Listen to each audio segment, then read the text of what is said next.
datang ke Ganjar Wi Mahfud ada penonton sekali. Pahbile semua namun ada penonton hari. Makanya janji kalau 12 malam tak kira mulai. Selamat siang para netizen dimanapun kita berada. Salam inspirasi bagi kita semua ya. Entah kenapa begitu kan ya, muncul video-video yang bernarasi bahwa ini acara Ganjar Pak Mahfud di Madura, katanya begitu ya. Bahkan ya dalam beberapa omongannya di dalamnya begitu kan, ini tampak sepi begitu kan. Mengatakan ya sampai jam 12 sepi, acara masih belum dimulai katanya. Padahal ya di satu sisi apakah ini benar acara Pak Ganjar di Madura ya atau apa ya, tapi secara secara kasat mata di situ memang agak sepi sih sebenarnya begitu kan. Ini acara H-1 atau acara hari H atau acara apa mereka? Tapi dengan hal seperti itu sudah ditunjukkan bahwa acara-acara Pak Ganjar itu di mana-mana sepi mereka begitu kan ya. Tidak hanya di Madura, di Surabaya dan sebagainya. Dibandingkan dengan acara Anies Baswedan yang kemudian ya disambut luar biasa dan jutaan orang di situ begitu. Di Sidoarjo 1,2 juta ya disambut di situ. Apalagi di berbagai daerah begitu kan. Tapi pada kenyataannya dalam beberapa video yang bernarasi bahwa acara Pak Ganjar sepi di Madura, belum dimulai ya, kasihan pedagang-pedagang di situ katanya ya, tidak ada yang mau beli. Benarkah seperti itu begitu kan? Mari kita analisis bersama. Acara Ganjar dan Mahfud di Madura sepi, nggak ada yang datang. Padahal ya kandang Mahfud sendiri sampai malam acara nggak dimulai ya. Apakah ini ya Pak Ganjar atau Pak Mahfud yang datang atau apa? Atau ini berada di Sumeneb atau apa begitu kan? Tapi yang jelas dalam beberapa kesempatan begitu kan ya, Pak Mahfud sudah berada di di Madura begitu kan. Tapi kenyataannya banyak yang mengomentari di situ begitu kan. Wah, ini parah katanya begitu kan ya. Masa ya di tanah kelahirannya sendiri ya Pak Mahfud bisa kalah katanya begitu. Jadi tidak semua kelahiran orang-orang Madura itu mendukung Pak Mahfud begitu kan. Ya, karena apa? Karena di satu sisi dampaknya Pak Mahfud walaupun menjadi Menko Polhukam, menjadi apa begitu bagi orang Madura belum signifikan di situ begitu. Kenapa? Apa yang dihadapi dengan Menko Polhukam ya, bagaimana dengan kasus-kasus hukum yang ada di Indonesia saat ini begitu kan? Itu masih belum maksimal ya. Tapi pada kenyataannya setelah Pak Mahfud digadang-gadang menjadi salah satu calon wakil presiden, maka Pak Mahfud turun ke lapangan, turun ke Madura di situ ya. Ya salah satunya mencari ya suara di situ begitu kan. Mulai datang ke pondok-pondok pesantren begitu kan. Tapi sekarang pada pendukung-pendukung siapapun itu kan tidak bodoh, dalam artian kok hanya menjadi calon presiden saja yang kemudian datang ke Madura ya, terus kemudian seolah-olah ya kalau orang caleg itu kan ketemu dengan ini dan itu dan sebagainya begitu kan. Tapi pada kenyataannya sekarang kan sudah cerdas menganggap bahwa persoalan-persoalan politik seperti ini kan bisa ditebak. Ini cari simpati atau cari apa? Bagi di luar sana mungkin di satu sisi kalau tidak ada uangnya mana ya yang harus dia pilih, mungkin berpikiran seperti itu.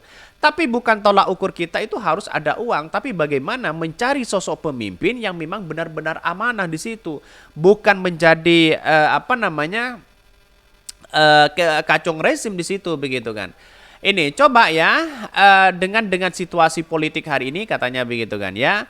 Di rezim Pak Jokowi itu kan Pak Mahfud bagian dari rezim itu begitu katanya. Ini banyak sekali. Ada penontonnya tapi banyak yang tidak sesuai harapan. Ini lihat saja di situ begitu kan.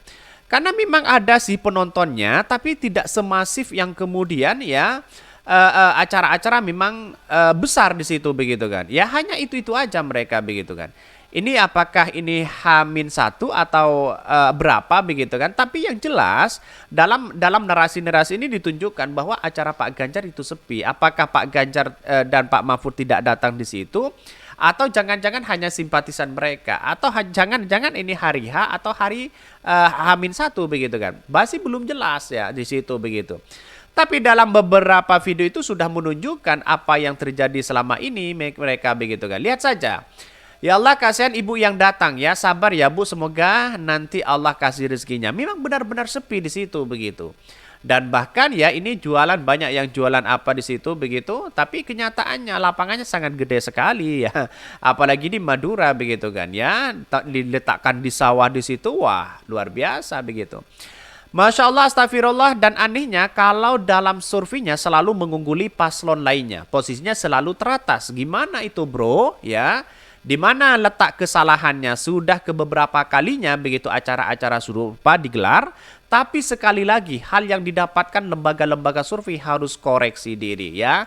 Tapi pada kenyataannya lembaga-lembaga survei hari ini sudah ya Pak Ganjar di posisi nomor buncit mereka begitu kan.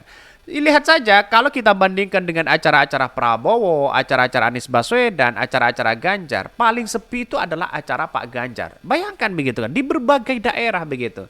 Tapi kenapa di lembaga-lembaga survei yang awalnya 2 bulan yang lalu itu masih naik di urutan pertama begitu kan ya. Karena masyarakat itu tidak bisa dibohongi dengan adanya situasi seperti ini. Kalau sudah cinta kepada Anies Baswedan, tidak akan mungkin memilih yang lain. Begitu pula sebaliknya mereka begitu kan. Tapi kenyataannya ya Anies Baswedan disambut luar biasa. Jutaan orang di situ dibandingkan dengan ya acara-acara Pak Ganjar. Di Surabaya saja sangat sepi sekali begitu. Bahkan ini hiburan rakyat, panggung mengandalkan ya pemilihan ya suara mengabdi ke negara ya, pemilih dan memilih, memilih dan enggak memilih datang untuk meramaikan aja hiburan rakyat panggung ya. Ini baru sip direkam pas udah malam, bukan pagi-pagi udah direkam. Ternyata memang nggak ada yang pendukungnya di sana. Ini komentar-komentar netizen orang Madura. Orang Madura itu biasanya kalau ngerekam itu memang jujur mereka begitu kan ya. Dalam artian apa? Dalam artian ya memang dengan situasi dengan itu begitu kan. Jadi kalau acara-acara Ganjar sepi di Madura, tidak mungkinlah Pak Ganjar, Pak Mahfud akan datang ke Madura lagi. Mending ya ke yang lain. Karena apa? Karena waktunya masih belum cukup di situ begitu. Di kandangnya sendiri begitu kan ya. Pak Mahfud sudah terpojok di situ begitu kan ya. Sudah kalah misalnya. Jadi kalau saya pribadi mungkin ya tidak begitu minat kepada Pak Mahfud atau kepada Pak Ganjar. Bukan tidak minat kepada Pak Mahfudnya, tapi tidak minat kepada partainya. Karena Madura itu sangat sensitif sekali kalau kita melihat apakah rezim ini berpihak kepada rakyat atau apa. Karena di Madura itu lebih condong mengikuti para kiai dan para ulama sebagai patokan ya, sebagai jalan kita berdemokrasi. Tapi dalam catatan demokrasi kan seharusnya kita itu punya kebebasan berpendapat begitu kan, punya bebasan ya memilih siapapun. Tapi pada kenyataannya ya karena orang-orang Madura itu lebih menghormati para ulama, para kiai yang dianggap punya ilmu yang luar biasa dibandingkan dengan kita-kita mereka begitu kan. Jadi itu sangat-sangat luar biasa di situ begitu. Jadi banyak sekali komentar-komentar netizen seolah-olah ini menandakan ada apa begitu kan. Ya, saya katakan apakah ini benar atau tidak, saya memberikan narasi itu dalam cuitannya memang seperti itu. Acara Pak Ganjar sepi katanya ya. Ada penonton sudah pada pulang karena acara udah selesai. Cuma yang merekam aja yang ingin jatuhkan nama Pak Mahfud. Katanya begitu. Ini komentar-komentar netizen loh begitu kan. Ya wallahu alam, mau sepi mau tidak, yang penting kita lihat saja bahwa Ganjar Pak Mahfud itu menurut saya pribadi sudah kalah di depan mata. Oke ya, mungkin itu ya yang kami sampaikan ya. Tonton terus channel Hodari Podcast Rakyat ini karena ada berita-berita menarik dan viral setiap harinya. Salam para netizen, salam inspirasi bagi kita semua. Jangan lupa di subscribe channel YouTube Hodari Podcast Rakyat ini.